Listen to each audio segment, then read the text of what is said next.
आई बात समझ में? हमने क्या करा, हमने एक नंबर लेट करा, सॉरी हमें जो नंबर मिला था हमने उसको लेट करा, नंबर था 0.3 बार। 0.3 बार का क्या मतलब हुआ, क्या मतलब हुआ, नॉन डिपेंडिंग रिकरिंग नंबर है। तो हमने क्या करा, हमने उस नंबर को x लेट करा, जितनी डिजिट रिपीट हो रही थी, एक डिजिट रिपीट हो रही थी, बार एक डिजिट के ऊपर से होकर निकल रहा था, तो हम 10 से मल्टीप्लाई कर देंगे, multiply bye 10 on both sides. 10 से मल्टीप्लाई हुआ, ये हो जाएगा 10x - 3.33, सेकंड इक्वेशन। अब हम लिखेंगे subtract equation 1 from equation second, that will be 10x - x 3.33 - 0.33, हो जाएगा 9x। हमने प्रॉपर सॉल्व करा, कोई दिक्कत, कोई दिक्कत आए बताइए, कोई दिक्कत समझ में आई? चलिए आगे बढ़ते हैं।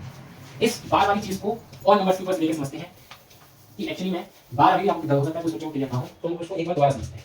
फॉर एग्जांपल मेरे पास नंबर है 2.27 बार, इसका क्या मतलब हुआ, इसका मतलब हुआ 2.2777 अभी कह रहा हूं, बहुत लगा देना, बहुत इंपॉर्टेंट चीज है, आप पूरा मेहनत करके पूरा चैप्टर अच्छे से करके जाइए, लेकिन आपके जो क्वेश्चन में है 20 में 20 यहां पाएंगे, आधा एक मार्क्स वो यही बता देता है, ठीक है? आई बात समझ में? एक डिजिट के ऊपर रिपीट बार था तो एक ही डिजिट रिपीट हुई है, मैं कह रहा हूं 2.27 बार, which means 2.27 27 27 27 dot dot dot dot. आई बात समझ में? मैं एक दूसरा नंबर ले रहा हूँ, क्या नंबर लिया जाए, अब नंबर लेते हैं 3.048, क्या मतलब हुआ 3.0484848 डॉट डॉट डॉट डॉट। आई बात समझ में?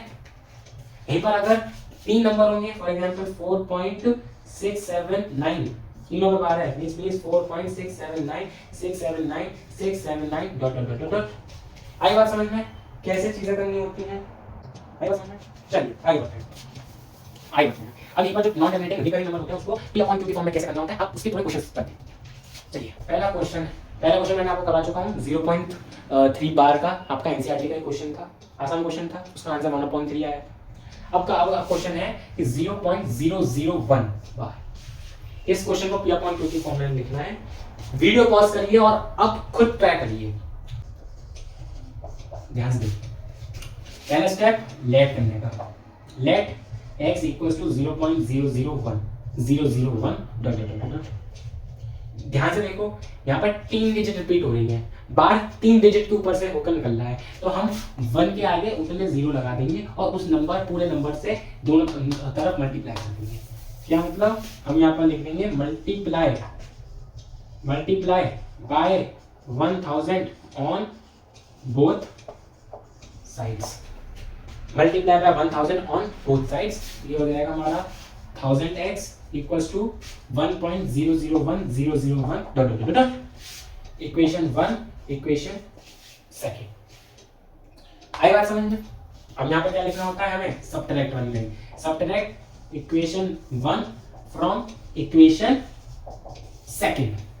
सेकंड इक्वेशन में से पहली वाली इक्वेशन घटानी है, यानी कि 1000x minus x equals to 1.001 minus 0.001, कितना आएगा 999x equal to 1, x equals to x रोकेंगे, इसको यहाँ भेजेंगे, डिवाइड में हो जाएगा 1/999, हमारा आंसर आ गया।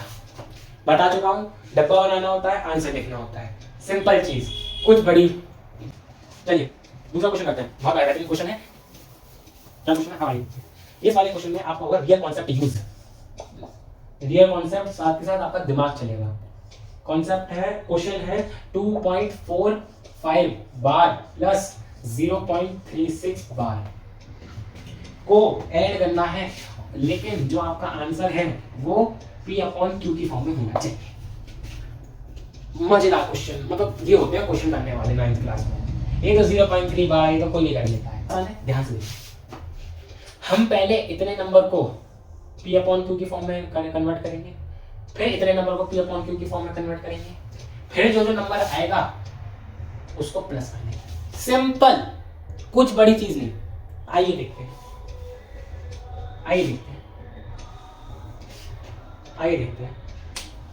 मैंने सबसे पहले बताया था लेट करना है, let x equals to 2.45 dot dot dot dot equation 1। ध्यान से देखो, बार 2 डिजिट के ऊपर से होकर निकल रहा है, यानी कि मैं 1 के आगे 2 0 लगाऊंगा, यानी कि 100 100 से दोनों तरफ मल्टीप्लाई कर दूंगा, यानी कि 100x equals to 245.4545 dot equation second. क्या करना है? Subtract equation first from equation second, यानी कि 100x minus x equals to 245 minus 45 minus 2.4545। ये क्या हो जाएगा आपका? 99 इक्वल्स टू, ध्यान से देखें, 245.45 माइनस 2.45 क्या होगा? ये आपका 0 आ जाएगा। 0.5 माइनस 2 342। क्या आंसर आएगा? क्या आंसर आएगा आपका? 243। एक्स रोकेंगे 99 के नीचे भेजेंगे, 243/99। क्या इसको यही फाइनल आंसर होगा? नहीं, ठीक है, ध्यान से देखिए, 3 से जा रहा है, ये 3 से जा रहा है, काट दो 3 से। 81/33 मेरा 2.45 बार P अपॉन Q में कन्वर्ट हो गया। ध्यान से देखिए, अब बचा मेरा क्या? 0.36 बार। अब मैं इसको P अपॉन Q में कन्वर्ट करूंगा। क्या करेंगे? वही लेट करेंगे। अब क्योंकि मैं यहाँ पर x लेट कर चुका हूं, इसलिए मैं यहाँ पर क्या यूज करूंगा? y equals to 0.363636 dot dot dot पहली इक्वेशन। यहाँ पर वही चीज हो रही है, जो बार है वो 2 डिजिट्स के ऊपर आ रहा है, 1 क्या है, 2 0 लगाओ, यानी कि 100 y equals to 36.3636 dot dot dot second equation. Subtract वाली लाइन लिखेंगे, सब्ट्रैक्ट इक्वेशन 1 फ्रॉम इक्वेशन 2। क्या? 100y minus y equals to 36.36 minus 0.36 क्या आएगा? 99। y बराबर 36, y रोका 99 नीचे भेजा, 36/99, 9 से कट रहा है, भाग करा 12/33। आई बात समझ में? 12×36, हाँ 12/33। आई बात समझ में? कुछ नहीं। अब यहाँ पर जो 2.45 बार की वैल्यू क्या है P अपॉन Q में? 81/3 ले लो। चलो यहाँ लेते हैं 81, यहाँ पर लेते हैं 81/33 प्लस 0.36 बार की वैल्यू क्या आई थी? 12/12, हाँ 12/33। एलसीएम सेम करना होता है, सॉरी बेस सेम और डिनोमिनेटर सेम करना होते हैं, एलसीएम लेके कर लेंगे, लेकिन यहाँ पर सेम है, ले लेंगे 33 प्लस 33 ऊपर, यानी 81 प्लस 12, 2 प्लस 1 3, 8 प्लस 1 93। तो आपका फाइनल आंसर कितना हो गया? ये। आई बात समझ में? इजी चीज थी, आंख बंद कर लो आप लोग। अब मैं आपको थोड़ा सा रिवाइज करवाऊंगा जो भी हमने अब तक पढ़ा। वीडियो की स्टार्टिंग में मैंने आपको बताया था जितने भी तरीके के नंबर्स होते हैं, क्या क्या? Natural numbers, whole numbers, integers. फिर मैंने आपको बताया रैशनल नंबर्स के बारे में। रैशनल नंबर्स यानी कि वो नंबर्स जो P अपॉन Q के फॉर्म में लिखे जाए, जिसमें P और Q रैशनल नंबर्स हो, और सॉरी P और Q इंटीजर्स हो, और जो Q है जो 0 के बराबर ना हो। वो हमने समझ लिया कि हम कि Q जो है वो 0 के बराबर क्यों ना हो, वो हमने पूरा अच्छे से समझा। फिर उसके बाद हम लोग आए थे, और उसके रैशनल नंबर्स के बाद हमने क्या पढ़ा? ध्यान से सोचो, हमने कुछ क्वेश्चंस करे थे उससे रिलेटेड, ठीक है। फिर उसके बाद हमने हमने एक पॉइंट पढ़ा था कि देयर आर मेनी, वो वाला जो पॉइंट याद आया? ध्यान से देखो, आपने स्टार बना रखा होगा, इंपॉर्टेंट लिख रखा होगा उस पॉइंट के ऊपर कि there are many rational numbers between given two rational numbers. तो हमने फिर वहाँ पर फॉर्मूला सीखा था a+b/2 को। मैंने उसे बताया था कि वो एक्चुअली उस फॉर्मूले का मतलब क्या है, ठीक है। a+b/2 वो फॉर्मूला था। फिर मैंने क्वेश्चन किया था कि आपको 5 और 6, आई थिंक मुझे गेस, हाँ 5 और 6 जो नंबर था, मुझे उसके बीच से 3 रैशनल नंबर्स निकालने थे। तो मैंने इसमें a+b/2 वाले कॉन्सेप्ट फॉर्मूले को यूज करके निकाला था। फिर मैंने आपको क्वेश्चन दिया था कि आपको 2/3 शायद 2/3 था, हाँ, और 5/4, 2/3 और 5/4 के बीच में से आपको 4 रैशनल नंबर्स निकालने हैं। तो वो मैंने बताया कि क्या करना होता है, P अपॉन Q की फॉर्म में लिखना होता है, फिर डिनोमिनेटर सेम करते हैं, एलसीएम लेके, फिर जितने नंबर निकालने होते हैं, 4 नंबर निकालने हैं, तो उससे एक ज़्यादा यानी कि 5 का मल्टीप्लाई दोनों ऊपर नीचे करके लिख देंगे, और फिर हम लोग वो ग्रेटर देन लेस देन का साइन लगाकर उसको लिख देते हैं। फिर उसके बाद हमने पढ़ा था decimal expansion. Decimal expansion rational numbers का 2 तरीके का होता है। पहला होता है हमारा टर्मिनेटिंग, यानी कि जिसमें जो डेसिमल एक्सपेंशन है वो रुक जाए, एक लिमिट पे आकर रुक जाए। फिर होता है हमारा नॉन टर्मिनेटिंग रिकरिंग वाला। नॉन टर्मिनेटिंग रिकरिंग में क्या होता है कि रुकता नहीं है, वो चलते जाते हैं, लेकिन उसमें सेट ऑफ डिजिट्स एक में रिपीट होती जाती हैं, उसमें सेट ऑफ डिजिट्स उसी पैटर्न में रिपीट होती जाती हैं। फिर हमने देखा कि अगर टर्मिनेटिंग डेसिमल एक्सपेंशन है तो उसको P अपॉन Q की फॉर्म में कैसे लिखेंगे। 2.8 को 28/10 लिखा, तो मैंने आपको बताया 28/10 नहीं होता है, हम उसको हमेशा सिंपलेस्ट फॉर्म में लिखते हैं, दैट विल बी 17/4। 17/5। फिर मैंने आपको बताया ये वाला कॉन्सेप्ट कि अगर कोई नॉन टर्मिनेटिंग रिकरिंग नंबर है उसको मुझे पी अपॉन क्यू की फॉर्म में लिखना होता है। तो कैसे करते हैं कि पहले उस नंबर को मुझे लेट एक्स कर देता हूँ, फिर जो बार होता है वो जितने डिजिट्स के ऊपर से होकर गुजरा होता है उतने नंबर ऑफ जीरो में 1 के आगे लगाकर एलएचएस और आरएचएस में दोनों में मल्टीप्लाई कर देता हूँ। यहाँ पर 2 डिजिट रिपीट हो रही है तो मैं 1 के आगे 2 जीरो लगाए 100 आया, उसका मल्टीप्लाई ऊपर एलएचएस और आरएचएस दोनों में कर दिया। फिर 2 इक्वेशन आ जाती है, फिर पहली वाली इक्वेशन को दूसरी इक्वेशन से घटा देते हैं और सिंपली सॉल्व कर देते हैं। मैंने आपको एक चीज बताई थी कि एलएचएस वाली चीजें आपस में जुड़ती और घटती हैं, आरएचएस वाली में आपस में जुड़ती और घटती है। ठीक है, बस आपको ये करने में थोड़ा सा दिमाग इसमें लगाना होता है कि आपको इसमें कंफ्यूज नहीं होना है। अब खैर इसमें एक छोटा सा पॉइंट और आता है वो आपको बता देता हूँ।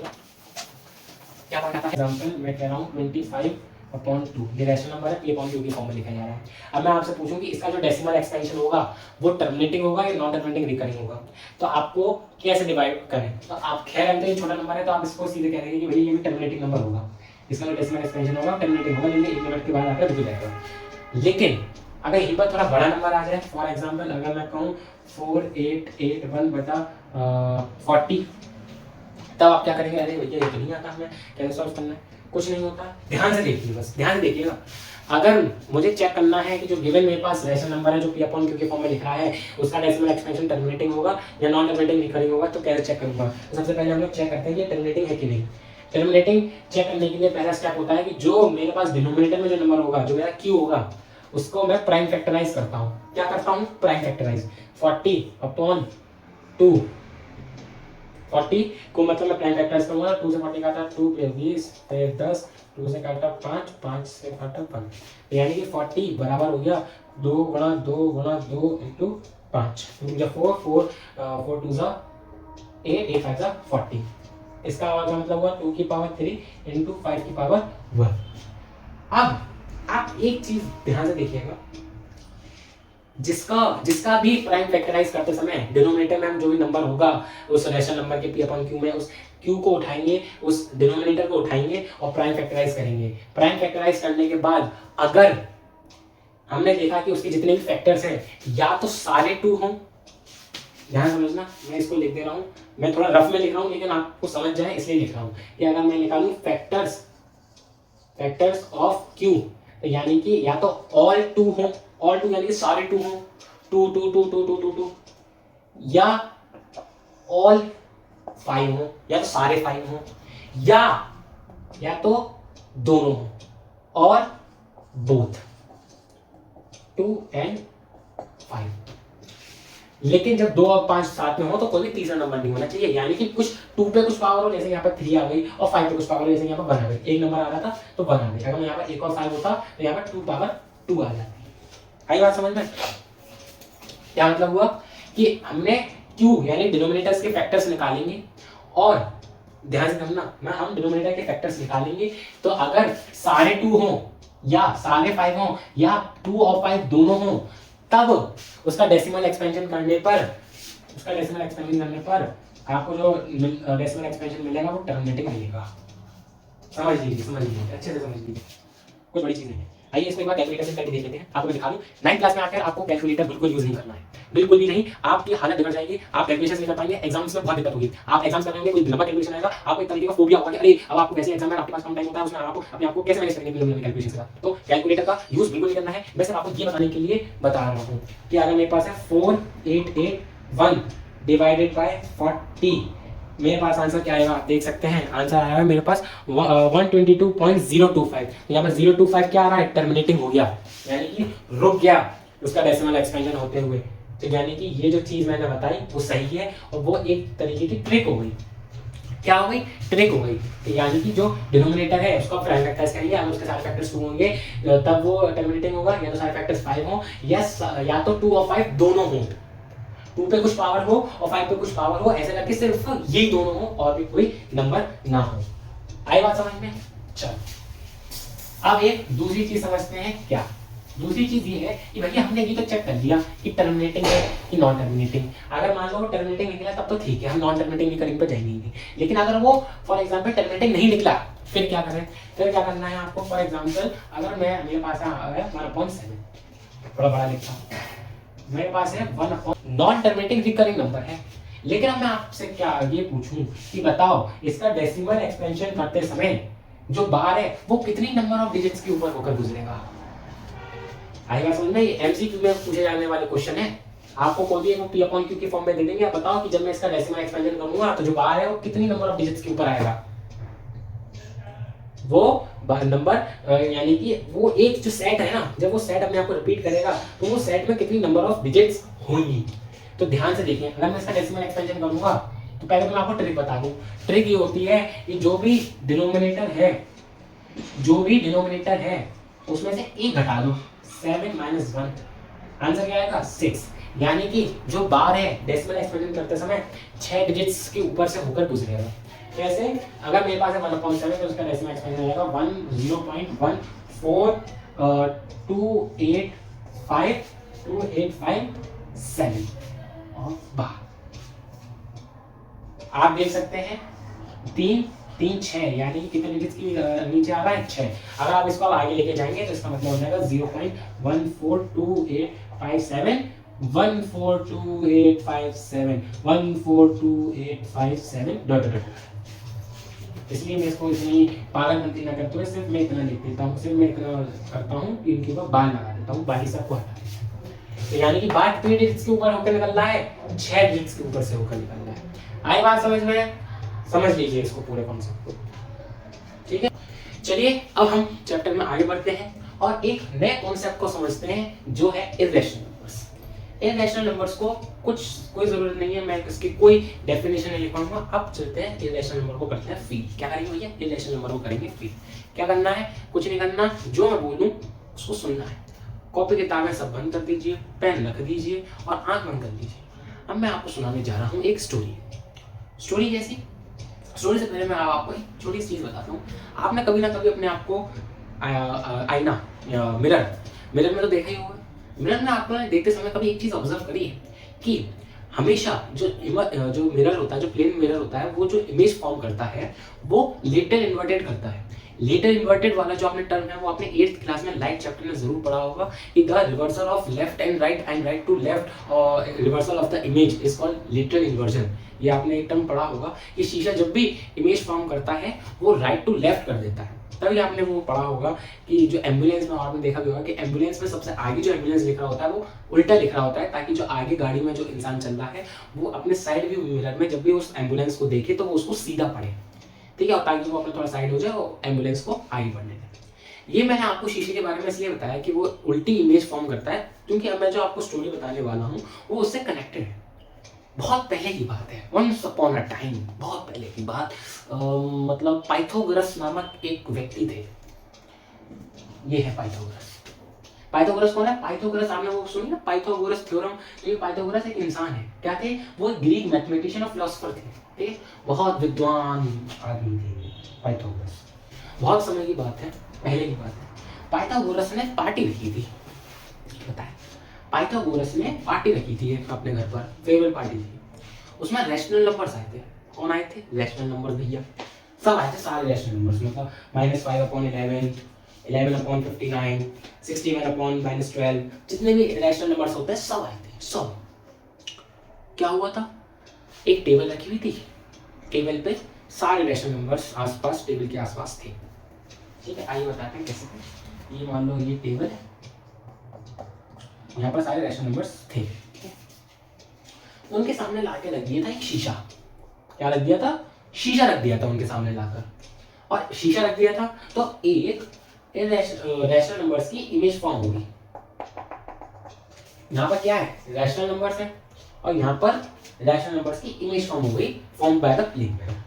अब पाइथागोरस जी ने ये चीज देखी कि अच्छा यहाँ मैंने रैशनल नंबर रखे हैं और यहाँ पर जो बीच में मैंने शीशा लगाया, शीशे ने इमेज बनाई, इमेज जो बनी वो उल्टी बनी क्योंकि शीशे ने इमेज बनाई। तो यहाँ पर जो इमेज बनी वो उल्टी बनी है। कैसे बनी? ठीक है, तो ये पाइथागोरस ने दिमाग लगाया। अब ध्यान से देखो, यहाँ से एक रैशनल नंबर उठता है, छोटू सा, वो उठता है और बोलता है भैया हम तो P/Q की फॉर्म में लिखे जाते हैं।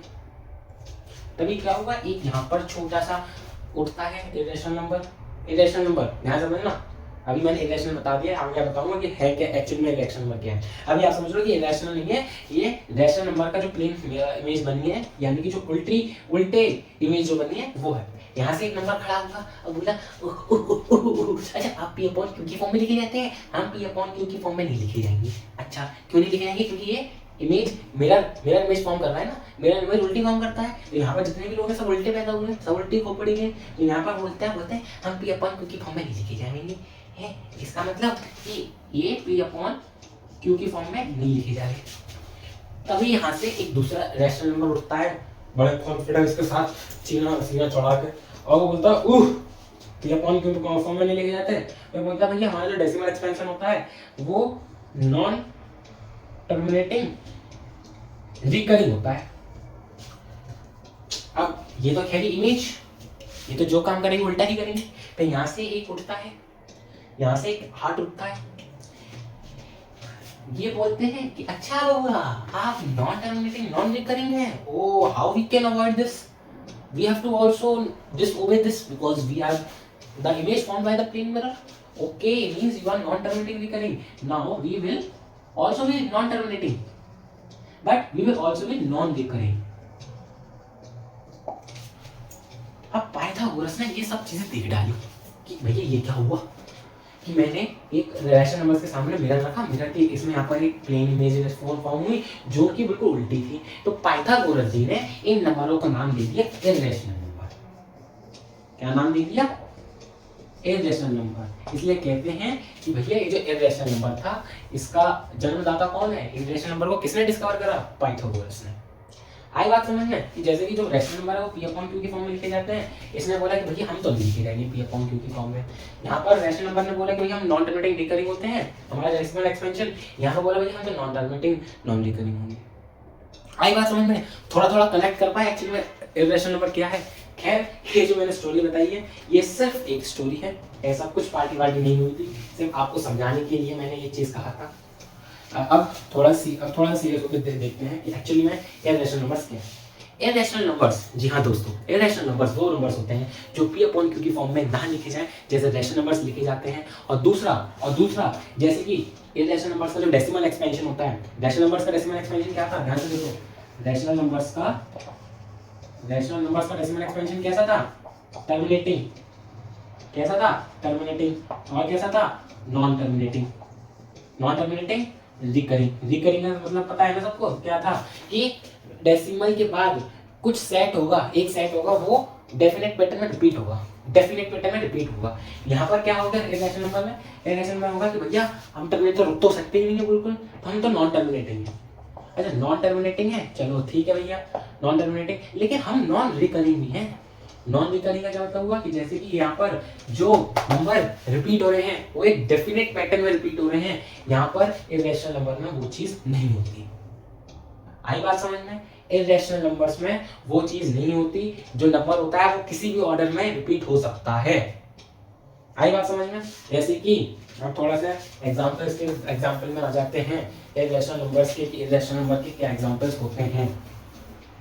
जैसे कि हमारा √2 एक इर्रेशनल नंबर है, √3 एक इर्रेशनल नंबर है, √5 एक इर्रेशनल है, √6 इर्रेशनल है, 3.1 सॉरी मैं ले रहा हूँ 5.1 5.9 6 7 8 9 2 1 3 4 8 डॉट। अब भैया ध्यान से देखना, हम इर्रेशनल वाले का डेसिमल एक्सपेंड करते हुए डॉट लगाते हैं, लेकिन अगर हमने डॉट नहीं लगाई तब वो टर्मिनेटिंग डेसिमल एक्सपेंशन माना जाएगा। और अगर वो टर्मिनेटिंग डेसिमल एक्सपेंशन बन गया तो यानी कि वो चुपचाप सीधे टीचर उसको इर्रेशनल ना समझते हुए रैशनल समझ लेगा, इर्रेशनल ना समझते हुए रैशनल समझ लेगा। आई बात समझ में? ये और जो आप एक पढ़ते हो ना, कुछ ऐसा सिंबल होता है उसका, ये करके जो सिंबल होता है जिसको हम क्या कहते हैं? पाई कहते हैं। पाई डे भी मनाया जाता है, आपको पता है? 14 मार्च को, आप कई लोगों को पता हो सकता है, 14 मार्च को पाई डे मनाया जाता है। और ये पता है 14 मार्च को क्यों रखा गया है? 14 मार्च को इसलिए रखा गया है कि पाई की जो डेसिमल वैल्यू होती है वो क्या होती है? 3.14। तो 14 मीन्स 14 तारीख, और 14 मार्च कह रहा हूँ मैं आपसे, मार्च क्या है? तीसरा महीना, यानी कि तीसरी तारीख। और एक ट्रिक आगे की वैल्यू याद करने के लिए ये भी बना दी गई है।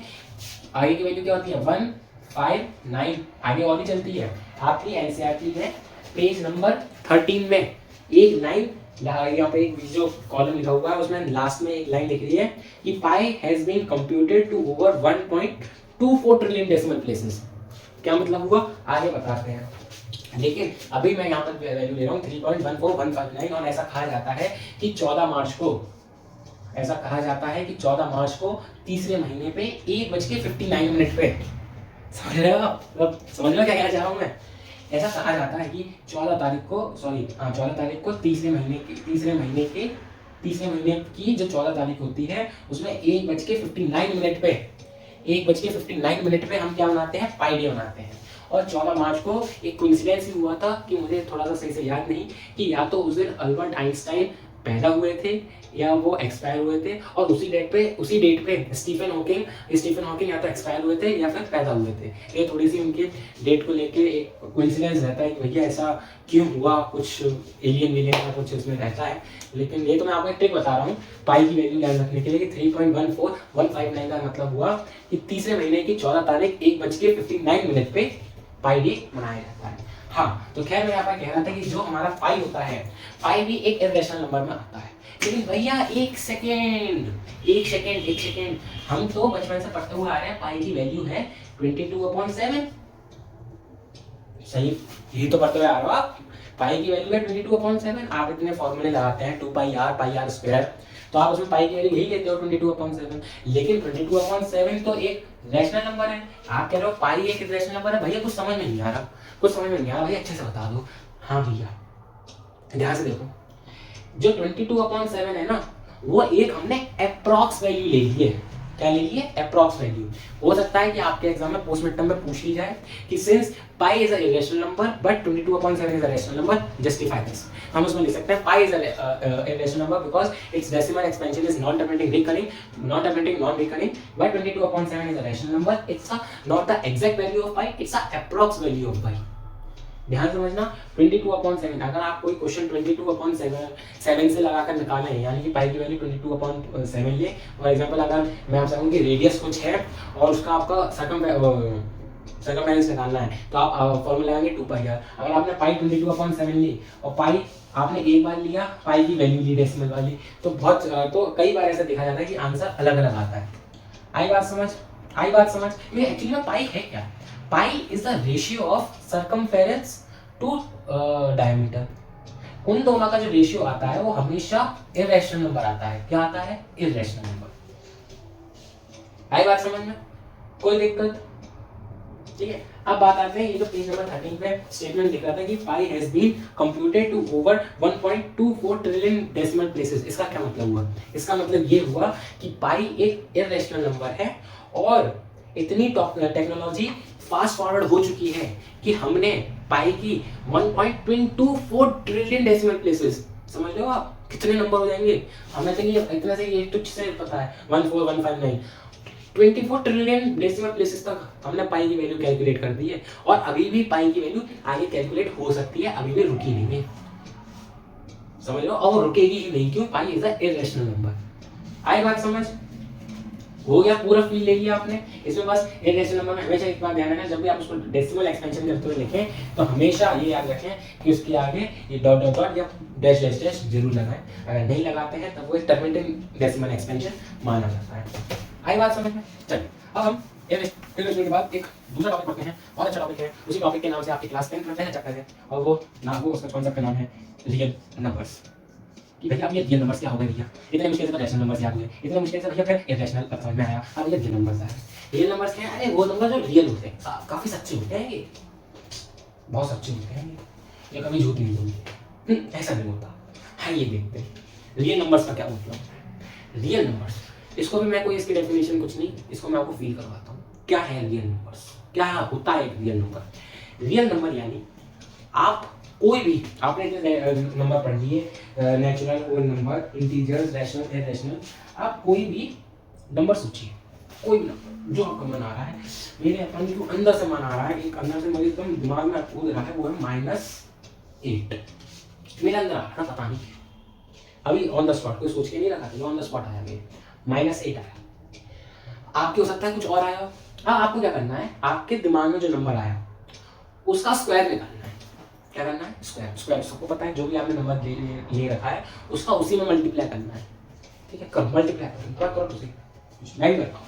मैंने -8 लिया, -8 का स्क्वायर करा, -8 का स्क्वायर यानी कि -8 इंटू -8 बराबर 60। अब ध्यान से एक चीज देखो, ध्यान से देखना, बहुत गहरी बात कहने जा रहा हूँ। आपने स्क्वायर तो लगा लिया होगा, उम्मीद करता हूँ। अब एक चीज आप ध्यान से बताओ, आपने जो नंबर लिया और उसका जो स्क्वायर निकाला, तो जो स्क्वायर निकाल के जो नंबर आया वो 110% एक पॉजिटिव नंबर होगा। मेरा भी देखिए 64 आ रहा है, पॉजिटिव का 64 है, 110% वो एक पॉजिटिव नंबर आ रहा होगा। क्या चाहे आपने पॉजिटिव लिया हो चाहे आपने नेगेटिव लिया हो, उसका आंसर हमेशा क्या आ रहा होगा, क्या आ रहा होगा, पॉजिटिव है। यही होते हैं हमारे रियल नंबर्स। रियल नंबर्स क्या है, कोई भी नंबर जिसका स्क्वायर नॉन नेगेटिव इंटीजर होगा, यानी कि नेगेटिव ना छोड़ के कोई भी नंबर होगा, जीरो भी या फिर पॉजिटिव, वो रियल नंबर है। अगर ऐसा नहीं हो रहा है, ध्यान समझे, अगर ऐसा नहीं हो रहा है विच मीन्स वो रियल नंबर नहीं है, वो एक दूसरी कैटेगरी बन जाती है जो आपके सिलेबस नहीं है, जिसको हम कहते हैं कॉम्प्लेक्स नंबर्स। आई बात समझ में, क्या बन जाते हैं वो, कॉम्प्लेक्स नंबर्स बन जाते हैं। ठीक है, जैसे कि अब आपको मैं √2 लूं, अब मैं √2 का स्क्वायर निकालूं, मैंने आंसर दिया कोई भी नंबर सोच सकते हैं, √2 एक रैशनल नंबर है, सॉरी इररेशनल नंबर है। अब मैं इसका स्क्वायर निकालूं तो क्या आंसर आएगा, 2 आएगा इसका आंसर, और 2 खुद पॉजिटिव नंबर है, तो यानी कि √2 जो है वो एक रियल नंबर है। लेकिन ध्यान से देखना, मैं ऐसे नंबर को लिख सकता हूँ, -√2 लिख सकता हूँ, -√2 लिख सकता हूँ, लेकिन मैं -2 ऐसे नहीं लिख सकता, मैं ऐसे नहीं लिख सकता। उसका रीजन यही है कि अगर मैं ये लिख रहा हूँ √-2, जब मैं इसका स्क्वायर करूंगा तो इसका आंसर आएगा -2, आंसर क्या आएगा, -2। लेकिन अभी हमने क्योंकि कॉम्प्लेक्स नंबर्स पढ़े नहीं है, ये अभी ये कॉम्प्लेक्स नंबर है, तो हम इस पे आगे कोई डिस्कशन नहीं करेंगे। लेकिन इतना मैं आपको बता दूं कि रियल नंबर्स वो होते हैं जिनका स्क्वायर करने पर नॉन नेगेटिव इंटीजर आए। ठीक है, कोई दिक्कत बोलिए ना। चलिए अब मैं आपको एक थोड़ा एक्स्ट्रा फॉर्मूला बता देता हूँ, आपके एनसीईआरटी में नहीं है लेकिन कभी कभार हो सकता है उससे रिलेटेड आपको क्वेश्चन पूछ लिया जाए कि भैया आपको एक पॉइंट बताया था कि there are many rational numbers between 2 rational numbers, और उसका निकालने का फॉर्मूला भी बताया था, क्या, a+b/2। ये फॉर्मूला था क्या, फॉर रैशनल नंबर्स। लेकिन अगर मैं आपसे कहूं कि अब मैं चाहता हूं कि मैं अब a और b, a एंड b के बीच का इररेशनल नंबर निकालना चाहता हूं, आई बात समझ में, कुछ आई बात, ध्यान से सुन लो। मैं एक नंबर ऐसा है जिसके मैं बीच का इररेशनल नंबर निकालना चाहता हूं, तो बताओ मैं कैसे निकालूं, तो उसका सिंपल आंसर है, उसका एक फॉर्मूला होता है, फॉर्म में लिख रहा हूँ √a इंटू √b। ये फॉर्मूला, ये फॉर्म सब में वैलिड होगी, क्या, फॉर इररेशनल नंबर्स। अगर मैं आपसे कहूँ कि a मेरा √2 है एंड b मेरा √3 है, तो बताओ √2 और √3 के बीच का कोई भी एक इररेशनल नंबर बताओ, तो कैसे क्या करेंगे, √2 इंटू √3 और पूरे का रूट। आई बात समझ में, ये होगा आंसर, ये वो नंबर होगा जो दो नंबरों के बीच का इररेशनल नंबर होगा। आई बात समझ में। चलिए अब थोड़ा एनसीईआरटी का लेते हैं। एनसीईआरटी में मैंने आपकी ऑलमोस्ट सभी चीजें करवा चुका हूँ, बस जो आपका नंबर लाइन वाली 3 चीजें हैं रिलेटेड, वो एक बार आपको पढ़िएगा क्योंकि बोर्ड पे करवाना थोड़ा सा मुश्किल है। ये जो फॉर्मूला है ये आप देख लें, थोड़ा एक्स्ट्रा फॉर्मूला है, इस फॉर्मूले से रिलेटेड आपका इस चैप्टर में, इस बुक में, एनसीईआरटी में कोई क्वेश्चन नहीं है, ये आप अगर आरएस या आरडी लगाते हैं उसमें आता है आपका फॉर्मूला, और हो सकता है बहुत कम चांसेस है कि आपके इस टाइप का क्वेश्चन भी पेपर में आए। ये सिर्फ आपकी नॉलेज के लिए, अगर आप कहीं 11th या 12th में एंट्रेंस देते हैं तो उसके लिए, ठीक है। अब चलिए आप अपनी बुक में एक्सरसाइज 1.3 ओपन कर लीजिए और थोड़ा सा नजर मार लेते हैं क्वेश्चंस को। कि राइट द, पहला क्वेश्चन है write the following in decimal form and say what kind of decimal expansion each has. कुछ नहीं है, आसान है। फॉर एग्जांपल अगर मैं पहला लूं, पहला है हमारा 36/100, इसका सिंपल आंसर हो जाएगा 0.36, जो कि एक टर्मिनेटिंग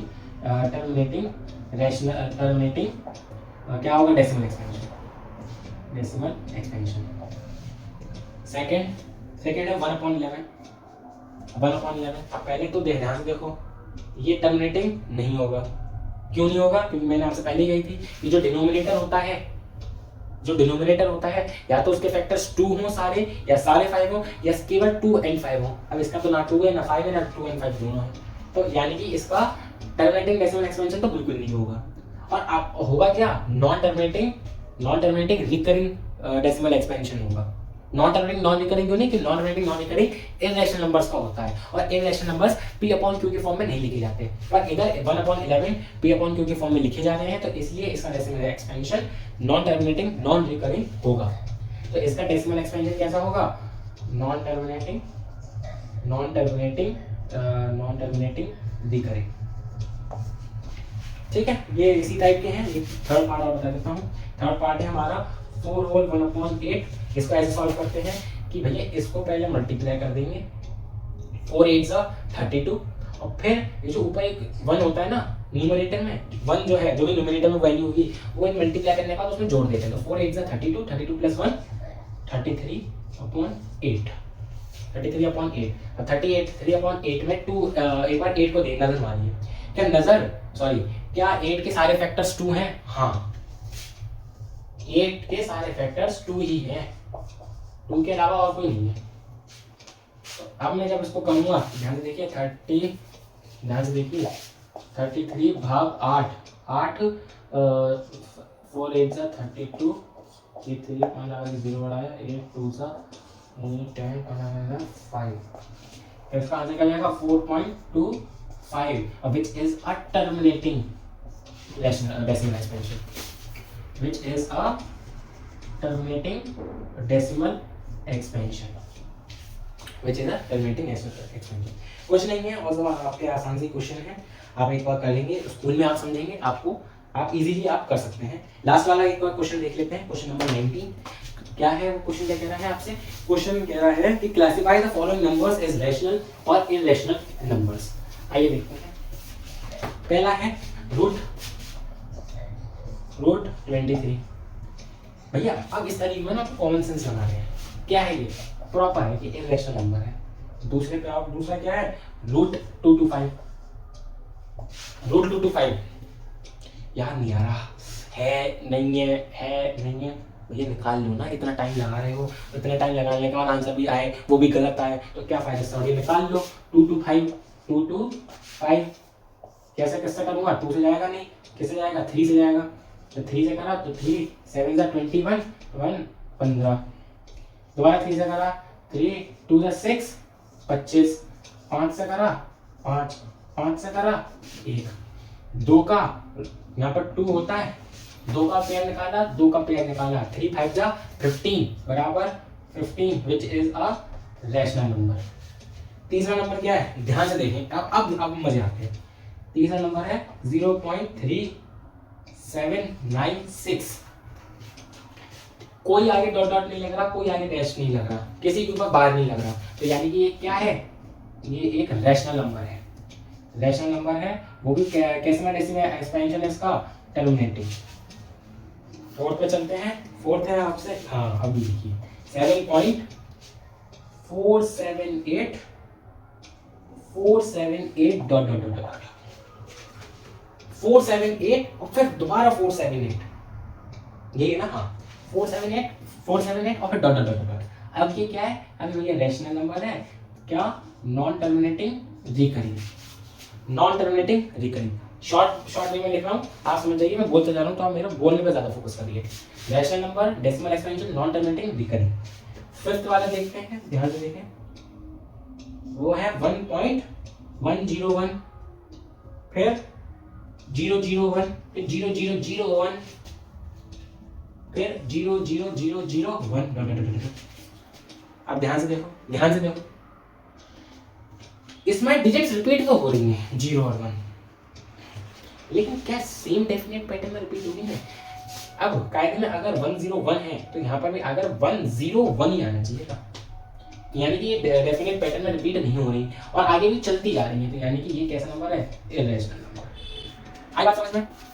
देखो ये सुनो, अब मैं आपको बेस्ट चीज बताता हूँ, बेस्ट चीज, 9th में मैथ्स बहुत मजेदार है, कुछ इसमें रट्टे ऐसा नहीं है, सब समझने का। क्या चीज होनी चाहिए, बस आपको मैथ्स समझनी आनी चाहिए। बहुत आसान सब्जेक्ट है मैथ्स 9th क्लास में, बहुत आसान है, बहुत बड़ी मक्खन चैप्टर है, मक्खन चैप्टर है। कई आपके चैप्टर्स जो कई ऐसे टॉपिक्स हैं जहाँ पे आप बोलते हो वो तो कर चुके हैं, आप देख सकते हैं मेरी एनसीईआरटी है मेरे पास, ये देख सकते हैं कितनी कितनी होगी, इतनी होगी, इतनी पतली सी एनसीईआरटी होगी। और वही पता है पहले कहते हैं पहले पुरानी आप एनसीईआरटी देखो, पुरानी एनसीईआरटी इतनी इतनी थी पुरानी एनसीईआरटी, अगर आप पुरानी देखें तो कॉन्सेप्ट नहीं करते थे तब पुरानी एनसीईआरटी इतनी थी। अब देखिए अब कितनी होगी, आधी होगी। ये पता है ऐसा होता है कि अगर कोई बच्चा अच्छे से बैठे ये एक दिन में क्या मैं मैथ्स में 2 दिन में लगा सकता है उसको, मैथ्स अगर पूरी बात कॉन्सेप्ट पता है उसे क्वेश्चन कर लो 2 दिन में खत्म हो सकती है एनसीईआरटी। लेकिन मैं आपको सोचना बता दूं, जिसने एनसीईआरटी घोट के पी ली, मैं बता रहा हूं अपने एक्सपीरियंस बता रहा हूं, जिसने एनसीईआरटी घोट के पी ली उसके अगर 80 100 में से 90 से नीचे आ गया तो नाम ले लूंगा मैं। एनसीईआरटी मस्ट है। अगर कई किताबें हैं तो एनसीईआरटी बेसिक है। मैं सिर्फ मैथ्स में बता रहा हूं, मैं हर एक सब्जेक्ट में बता रहा हूं आपको, हर एक सब्जेक्ट में। अक्सर लोग क्या करते हैं जितने भी हिस्ट्री के 3 चैप्टर्स होते हैं आपके, फ्रेंच वाला, फ्रेंच रिवॉल्यूशन, रशियन रिवॉल्यूशन और लास्ट में आपका हिटलर वाला चैप्टर, ये एनसीईआरटी से रीडिंग नहीं करते हैं। ये सिर्फ ऑल इन वन जो साइड बुक्स होती है उससे पढ़ते चले जाते हैं बच्चे, फिर कहते हैं कि अरे इतना हमें इतना पढ़ा कुछ आता नहीं है। भैया एनसीईआरटी हर एक साइड बुक्स का बेस है। एनसीईआरटी पढ़ने से आपको कई सारी चीजें पता चलती हैं। क्या पता चलती है कि पहले आपको पता चलती है कि एक्चुअली में आंसर राइटिंग किस वे में होनी चाहिए, समझ रहे हैं आप। अगर मैं आपको बताऊं हमारी जो साइंस की एनसीईआरटी है, साइंस की एनसीईआरटी में जो जितनी मोटी साइंस की एनसीईआरटी है ना, एक से लेकर जितने चैप्टर आई थिंक 5 4 9 9 3 12 चैप्टर है साइंस में हमारी टोटल, फिजिक्स केमिस्ट्री बायो तीनों मिलाकर 12 चैप्टर है। जितनी मोटी वो एक बुक है ना साइंस की, उतनी मोटी ना एस चांद की या और लखनवी सिंह वगैरह, ये इतनी मोटी एक बुक आती है फिजिक्स की इतनी मोटी एक बुक आती है, उतनी मोटी से ज्यादा मोटी होती है, 5 चैप्टर होते हैं। खैर मैं इस चीज को जब हम साइंस पढ़ा मैं आपको बताऊंगा, लेकिन अभी सिर्फ इसमें बता दूं मैथ्स के हिसाब से कि एनसीईआरटी बेस है। एनसीईआरटी से ऊपर है आपकी एग्जाम्पलर, एग्जाम्पलर से ऊपर आती है आपके RS, RD, Upadhyay, ML Agarwal, ये सब इसके ऊपर आती है। लेकिन अगर आपकी एग्जाम्पलर और एनसीईआरटी ये दोनों आपकी नहीं है, इसलिए अगर आप एक ही क्वेश्चन आप बन करके सॉल्व नहीं कर पा रहे हैं, तो आप अगर यहाँ पर सारे क्वेश्चन क्वेश्चन कर पा रहे हैं समझ लीजिए आप बेकार है। आप इतना भी लीजिए, आप एग्जाम में हो सकता है आप किस्मत अच्छी हो, आप एग्जाम में मार्क्स नहीं, लेकिन आपका कॉन्सेप्ट कभी क्लियर नहीं होगा। तो एक्चुअली में क्वेश्चंस बनी इन दोनों चीजों में से नहीं है। आज आरडी में बस इतना होता है जो कॉम्पिटेंसी बेस्ड क्वेश्चन होते हैं उसका लेवल बढ़ जाता है, लेकिन वो निकलते सारे क्वेश्चन इन दोनों में से है। सारे क्वेश्चन उस टाइम दोनों के अगर कोई हो वही ना कोई क्वेश्चन तो इन दोनों क्वेश्चन इन दोनों बुकों का कॉन्सेप्ट इन दोनों बुकों में होता ही होता है, इसलिए एनसीईआरटी करना अच्छा है। अब थोड़ा आगे बढ़ते हैं, चलिए आगे। हाँ, अब हमारी एक्सरसाइज 1.3 के बाद एक टॉपिक है operation on real numbers. Operation on real numbers वाला ये जितना भी आपका पैराग्राफ है आपको खुद पढ़ना है। मैं बस आपको इसकी पहली लाइन पढ़ के बता देता हूं, क्योंकि थोड़ी इंपॉर्टेंट है। क्या है, you have learned in earlier classes that rational numbers satisfy commutative, associative and distributive law for addition and multiplication. क्या मतलब वो इन तीनों का नहीं समझ में आया। ये समय बच्चे कैसे फट के पास होकर 9th में आ गए, नहीं पता क्या हो गया कम्यूटेटिव, का हो गया एसोसिएटिव, का हो गया डिस्ट्रीब्यूटिव लॉज, भगवान जाने। आओ भैया समझ गए, पहले समझते हैं कम्यूटेटिव। कम्यू स्पेलिंग है भैया, कम्यूटेटिव फिर है एसोसिएटिव और फिर है आपका डिस्ट्रीब्यूटिव।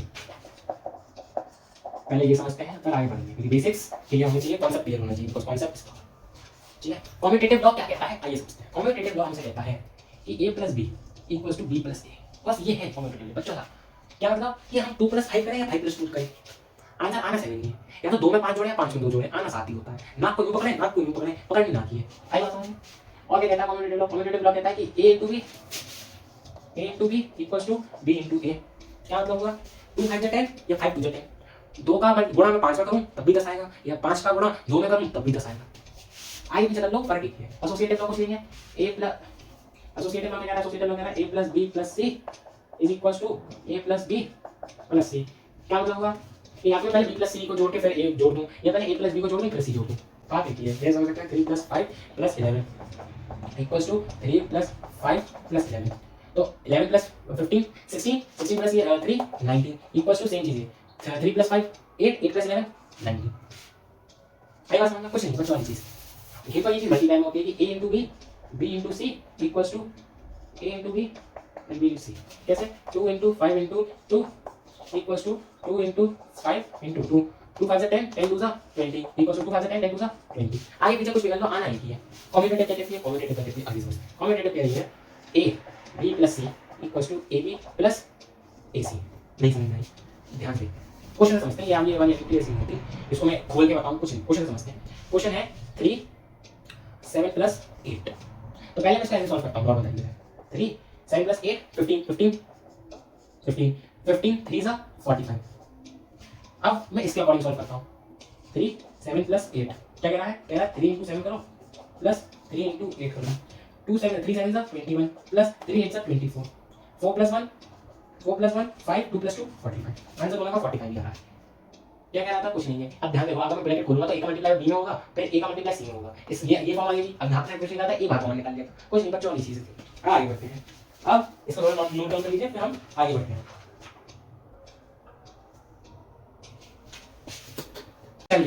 अब थोड़ा नया कॉन्सेप्ट पढ़ते हैं, नए आपको वाकिफ है आप इस कॉन्सेप्ट से, लेकिन थोड़ा डिटेल में जाके पढ़ते हैं।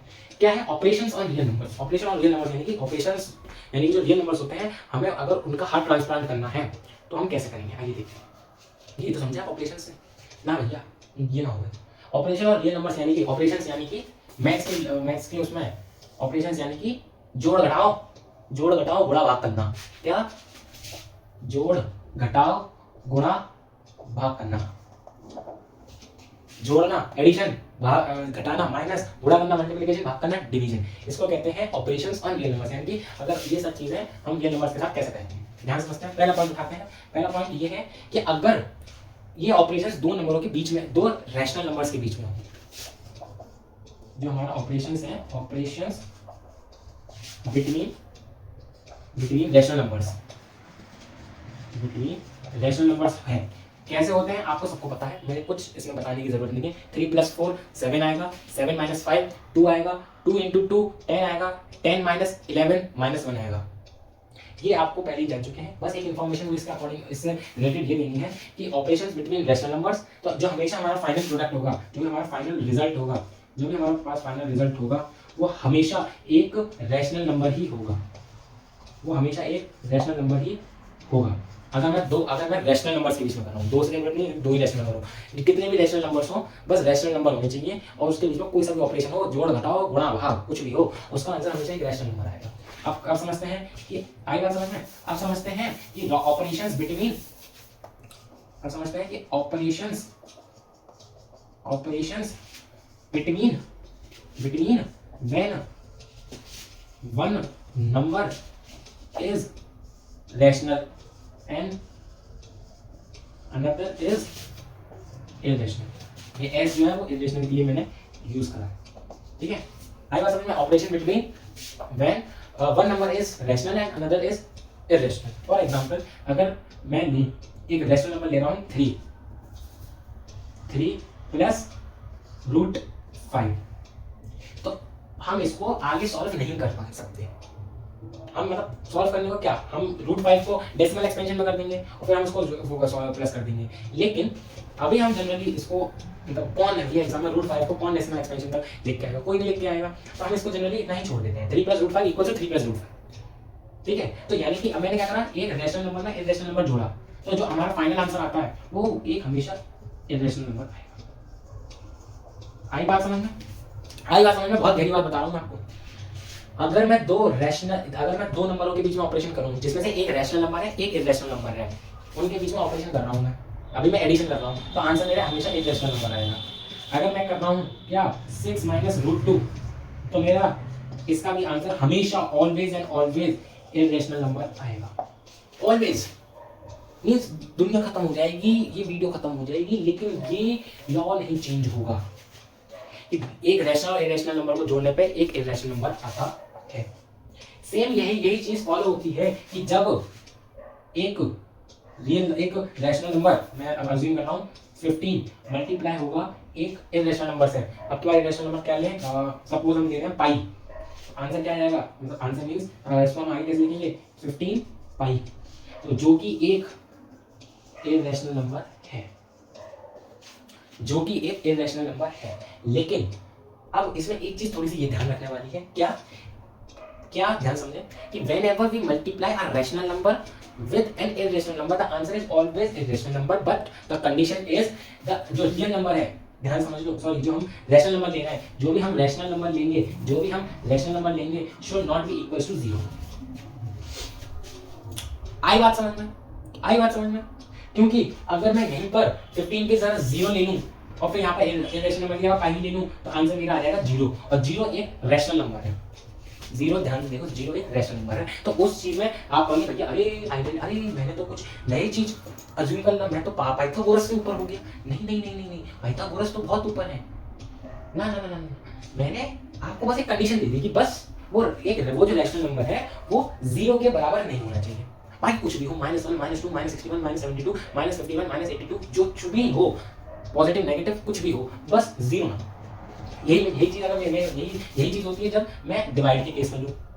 डिवाइड के केस में यही होगा, अगर मैं लूं 15 divided by pi, which means 15 15 divided by 5 which means 15 upon 5 which is a irrational number, which is a irrational number. And if I do pi divided by 15 which means pi बटा 115 which is also a irrational number. लेकिन बस हमें यहाँ पर ध्यान एक चीज का रखना है, हमेशा एक चीज का ध्यान रखना है। क्या ध्यान रखना है? क्या ध्यान रखना है? मल्टीप्लाई वाले केस में, मल्टीप्लाई वाले केस में बस ये ध्यान रखना है कि जो भी हम रियल नंबर, जो भी हम रैशनल नंबर ले रहे हैं वो जीरो नहीं होगा। अगर जीरो नहीं होना चाहिए, अगर जीरो हुआ तो आपका पूरा गेम उल्टा पड़ जाएगा। क्यों उल्टा पड़ जाएगा? क्योंकि उसका फिर मल्टीप्लाई होने से जीरो आ जाएगा, और जीरो क्योंकि एक रैशनल नंबर है। आई बात समझ में? आई बात समझ? के हुआ, के मल्टीपल हुआ, ठीक है। अब यहाँ पर